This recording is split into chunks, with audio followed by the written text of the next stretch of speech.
하나님께 손을 주실 말씀 여호수아 13장 15절부터 33절입니다. 구약성경 340쪽입니다. 여호수아 13장 15절부터 33절입니다.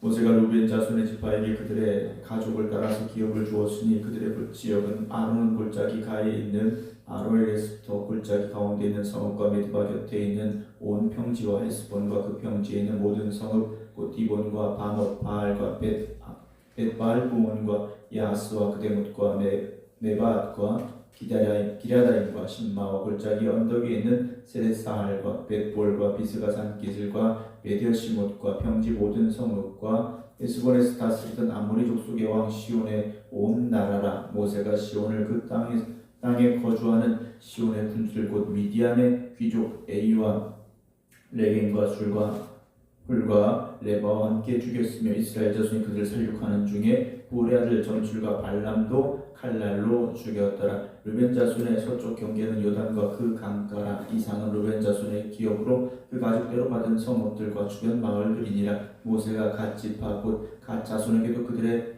가족을 따라서 기업을 주었으니 그들의 지역은 야셀과 길르앗 모든 성읍과 암몬 자손의 땅 절반 곧 라빠 앞에 아로엘까지와 헤스본에서 라맛 미스베와 부도님까지와 마하나임에서 두빌 지역까지와 골짜기에 있는 벳하람과 벳니므라와 숫곳과 사본 곧 헤스본왕 시온의 나라의 남은 땅 요단과 그 강가에서부터 요단 동쪽 긴네렛 바다의 끝까지라. 이는 각 자손의 기업으로 그들의 가족대로 받은 성읍들과 주변 마을들이니라. 모세가 므낫세 반지파에게 기업을 주었을 때 므낫세 자손의 반지파에게 그들의 가족대로 주었으니 그 지역은 마하나임에서부터 온 바산 곧 바산한 옥의 온 나라와 바산에 있는 야일의 모든 고을 60성읍과 길라 절반과 바산한 옥의 나라 성읍 아스다롯과 에드레이라. 이는 므낫세의 아들 마길의 자손에게 돌린 것이니 곧 마길의 자손의 절반이 그들의 가족대로 받으니라. 요단 동쪽 여리고 맞은편 모압 평지에서 모세가 분배한 기업이 이러하여도 오직 레위 지파에게는 모세가 기업을 주지 아니하였으니 이는 그들에게 말씀하신 것과 같이 이스라엘의 하나님 여호와께서 그들의 기업이 되심이었더라. 아멘. 할렐루야. 하나님께서 함께 하시는 믿음의 길에서 오직 주님의 나라를 바라보며 오늘도 힘차게 나아갈 수 있는 여러분 되시길 주님의 이름으로 축원합니다. 놀라운 함께 오늘도 이제 땅의 분배에 대한 말씀 계속 이어지고 14장에도 계속 이어지게 되는데 오늘 본문의 말씀은 요단강 동쪽입니다. 아직 요단강을 건너서 가나안 땅으로 들어오기 이전에 있었던 사건을 다시 오늘 15절 이후에 기록을 하고 있는데요. 땅을 어떻게 나누어 주었는가입니다. 우리말로 말하면 측량을 한 거죠. 여기서부터 여기까지 이 동네 이 지파에게 준다라는 분배 과정인데 이것은 이제 모세 시대입니다. 모세가 죽기 전에 유단 동편의 땅을 나누어 주었던 그 과정을 함께 우리가 보게 되는데요. 그 위치가 어디쯤이었느냐까지 우리가 사실 정확히 알 필요는 없습니다. 그러나 이 모든 과정 중에 하나님이 함께 하셨고 하나님의 명령대로 준 것이고 하나님이 준 땅이다. 모든 것은 결국 하나님이 가장 소중합니다. 우리가 하나님을 붙잡아야 됩니다. 라는 말씀으로 이제 결론을 내리게 되는데요. 오늘 15절에서부터 이제 모세가 르벤 자손의 지파에게 그들의 가족을 따라서 기업을 주었다 했습니다. 가족을 따라서 주었다. 가족대로 쭉 나오고 있는데요. 그냥 생각나는 대로 넌 여기 이게 아니었다라는 겁니다. 하나님께서 그들의 필요에 따라서 그 땅을 나누어 주셨다라는 거죠. 우리가 잘 구분해야 됩니다. 필요와 원하는 것은 다를 수 있습니다. 우리가 원하는 것과 우리가 필요한 것은 다를 수 있다는 것인데요. 하나님께서는 어떤 사람에게 평안의 은혜를 주실 수 있고요. 어떤 사람에게는 관계에 있어서 회복을 주실 수 있고 또 어떤 사람은 하나님이 부르시는 사역의 길로 이끌어 가실 수도 있고 어떤 사람은 하나님께서 풍성한 위로를 주실 수도 있고 또 어떤 사람에게는 물질의 축복을 주실 수도 있죠. 근데 우리는 사실 다 받고 싶습니다. 그렇죠? 다 받고 싶어요. 물론 다 받을 수도 있죠. 하나님께서는 우리에게 필요한 은혜를 주실 것이고 하나님께서 이끄시는 길로 우리를 나아가도록 붙잡아 주시는 그러한 하나님이 되심을 여러분 잊지 마시기 바랍니다. 근데 우리가 왜 문제가 생깁니까? 남들과 비교하기 때문에. 남들과 비교하기 때문에 항상 남의 떡이 더 커 보이는 거지 않습니까? 내가 가지고 있는 것보다, 내가 하나님으로부터 받은 것보다 남들이 누리고 있는 것, 남들이 가진 것, 우리가 그것을 보면서 비교하게 되고 하나님 나에게 주신 것은 왜 이거밖에 안 될까라는 불평과 불만을 가지게 될 때가 있습니다. 사랑하는 성도 여러분, 하나님이 나에게 주신 기업이 내가 생각할 때 좀 작아 보여도 실망하지 말자라는 거죠. 왜 우리는 루벤 지파보다 또는 므낫세 지파보다 갓 지파보다 적을까? 서로 비교하다 보면 불평 안 할 게 뭐가 있겠습니까? 여러분 우리가 살면서 다른 사람들과 비교하기 시작하면 나는 남들보다 더 다 많이 가졌어. 남들보다는 내가 다 나아. 이렇게 말할 수 있는 사람이 누가 있겠습니까? 가진 자는 더 가지고 싶어 하는 것이고요. 누리는 사람은 더 많이 누리고 싶어 하는 것이고요. 하나님께서 루벤 자손에게 지파를 나누어 주셨는데 그곳에 어떤 일이 또 함께 있었느냐? 22절에 보게 되면 이스라엘 자손이 그들을 살육하는 중에 그 땅 역시 그냥 받은 게 아니지 않습니까? 전쟁을 거듭하며 그 땅을 받게 된 것인데 부올의 아들 점술과 발람도 칼로 죽였다 그랬습니다. 우리는 발락과 발람을 기억하지 않습니까? 발락이 이 발람을 불러서 이스라엘 백성들을 저주하려고 하지 않습니까? 그런데 결국 어떻게 됩니까?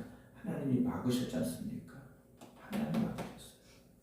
그런 영적인 어둠이 있는 이 땅입니다. 그 땅을 이제 루벤 자손이 받게 되는데요. 그 말은 결국 그 땅에서 어떻게 됩니까? 영적으로 깨어 있어야 됩니다. 영적인 싸움에서 지지 말아야 됩니다. 땅을 받았으니까 다 끝난 게 아니지 않습니까? 하나님 주신 그 땅은 여전히 영적으로 싸워야 될 전쟁터라는 것을 잊지 말아야 됩니다. 오늘 하나님이 우리에게 주신 것 은혜입니다.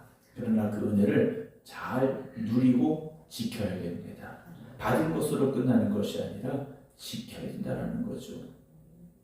그것이 계속된 영적인 전쟁이지 않습니까? 그래서 우리가 영적으로 바라볼 수 있어야 됩니다. 분별력이 있어야 된다는 거죠. 우리가 당장 내 마음에 들어오는 인간적인 생각과 판단은 좀 내려놓을 수 있어야 됩니다. 근데 우리가 흔히 말해서 그 사람은 감정의 동물이라 감정 때문에 우리가 이를 그르치게 되는 또 관계를 깨트리게 되는 경우들이 종종 있을 수 있습니다. 그러나 어떤 말이나 어떤 상황을 통해서 나에게 상처가 되고 아픔이 될 때 이것이 정말 그 사람의 본심인지 아니면 악한 마귀가 저 사람을 충동해서 저 사람을 흔들어서 나를 넘어뜨리려고 하는 것인지를 우리가 봐야 된다는 거죠. 그러니까 마귀가 원하는 건 그 사람이 아니라 나일 수도 있다는 겁니다. 마귀가 직접적으로 나에게 공격하지 않지만 다른 사람을 통해서 어떤 상황을 통해서 내 믿음을 흔드는 거죠. 내 평안함을 흔드는 겁니다. 내 기쁨을 빼앗아 간다는 거죠. 우리가 내 신앙을 붙잡아야 되는 이유가 거기 있는 겁니다. 나에게 주신 은혜를 지켜야 되는 이유가 거기 있는 거지 않습니까? 바람에 흔들리지 마시기 바랍니다. 여러분들의 신앙을 굳건히 지켜가셔야 됩니다. 베드로처럼 그 이름처럼 반석 위에 선 믿음이 되시기 바랍니다. 그리고 나서 이제 갓 지파에게도 땅을 주는데 모세가 갓 지파고 갓 자손에게도 그들의 가족을 따라서 기업을 주었다 그랬죠. 역시 그들의 필요에 따라서 땅을 분배를 하게 됩니다.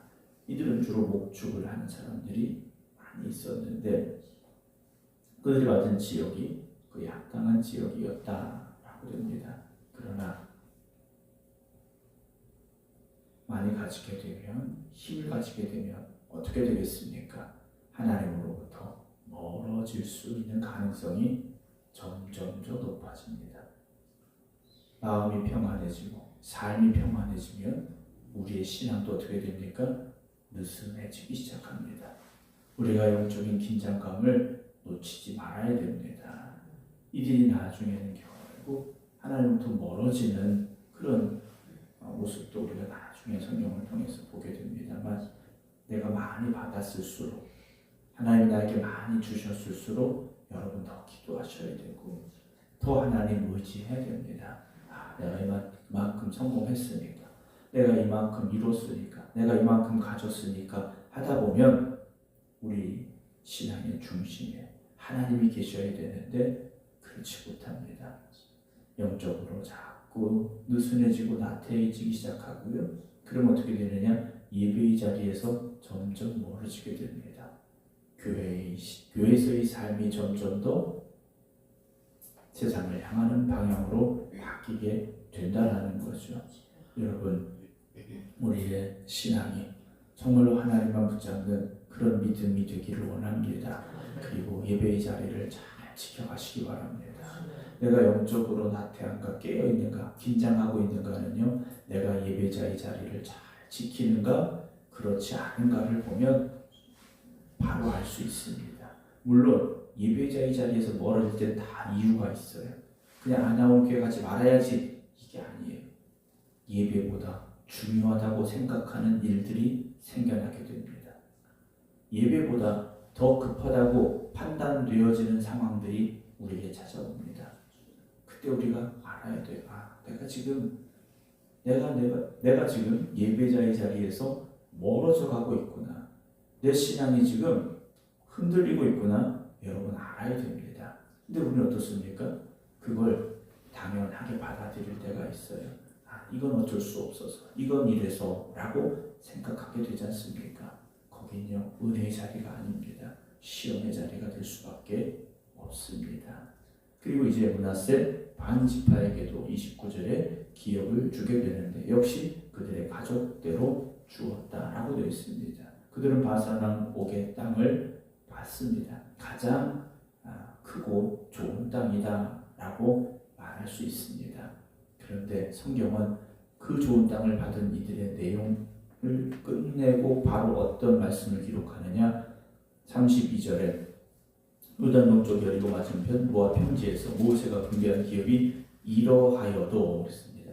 다 넓은 땅, 좋은 땅을 가졌습니다.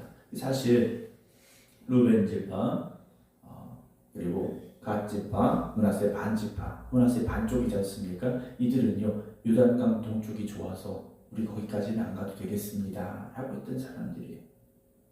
그런데 성경은요, 그들로 끝낸 것이 아니라 레위 지파를 등장시킵니다. 33절에 오직 레위 지파에게는 모세가 기업을 주지 아니하였으니 이는 그들에게 말씀하신 것과 같이 이스라엘의 하나님 여호와께서 그들의 기업이 되십니다 라고 고백을 하고 있습니다.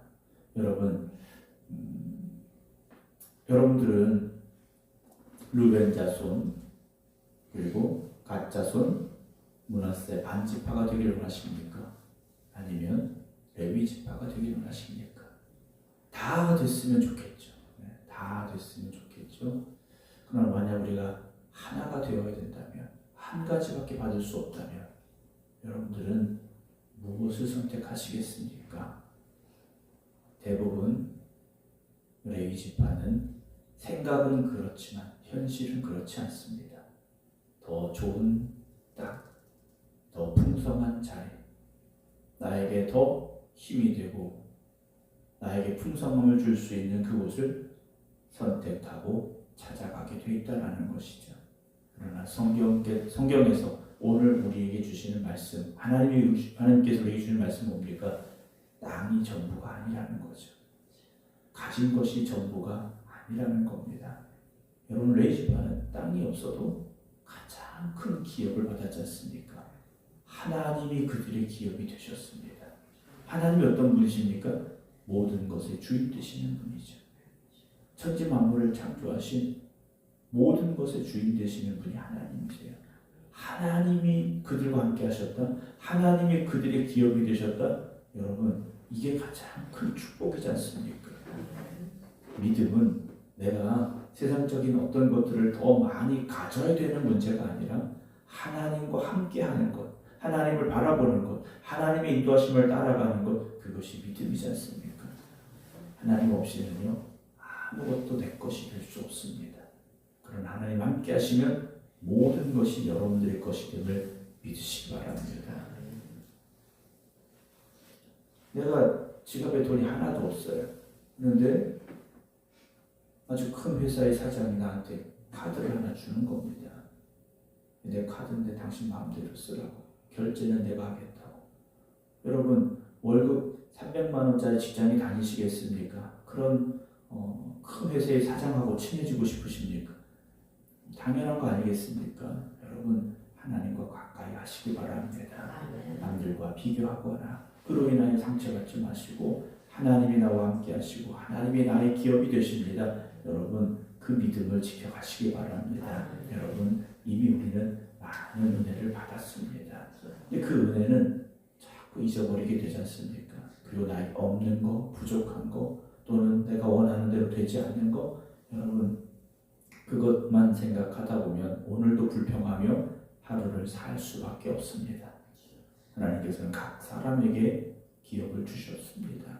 그 기업이 내가 원하는 것과는 조금 다를 수 있고 내가 기대하는 것보다 조금 부족할 수는 있지만 그 내가 부족하다고 내가 모자라다고 생각하는 것은요 하나님께 맡기시기 바랍니다. 하나님이 나의 기업이 되어주시면 채워주실 것이고 허락하실 것이고 인도하여 주실 것입니다. 오늘도 하나님을 바라보면서 레이주파처럼 하나님 여호와께서 나의 기업이 되십니다. 그 믿음으로 다시 이 하루를 살아갈 수 있는 힘과 용기를 얻으시기를 그래서 믿음의 삶이 되기를 주님의 이름으로 축원합니다. 기도하겠습니다. 하나님께서 각 지파의 형편과 처지를 따라 그들의 기업대로 그들의 가족대로 기업을 나누어 주셨음을 오늘의 말씀을 통해서 보게 됩니다. 그러나 우리가 가진 인간적인 생각과 판단으로 나에게 주어진 것들을 불평할 때가 있었고 속상해할 때도 있었습니다. 그러나 오늘 우리에게 가장 귀한 믿음을 주셨음을 깨닫게 하시고 오늘 이 새벽에 깨어 기도하는 이들이 하나님 여호와가 저들의 기업이 되셨음을 고백할 수 있는 축복이 있게 하여 주시옵소서. 하나님 나의 전부이십니다. 고백하기 원합니다. 세상의 물질이 세상의 것들이 전부가 되지 아니하게 하시고 하나님만이 나의 전부가 되십니다. 고백할 수 있는 믿음의 성도들 되게 하여 주시옵소서. 이제는 우리 주 예수 그리스도의 은혜와 아버지 하나님의 극진하신 사랑하심과 성령님의 감동 감화 역사하심이 오늘도 하나님이 나에게 주신 말씀을 붙잡고 이 하루를 살겠습니다. 기도드리는 모든 성도들 위해 이제부터 영원토록 함께 하시기를 간절히 축원하옵나이다. 아멘.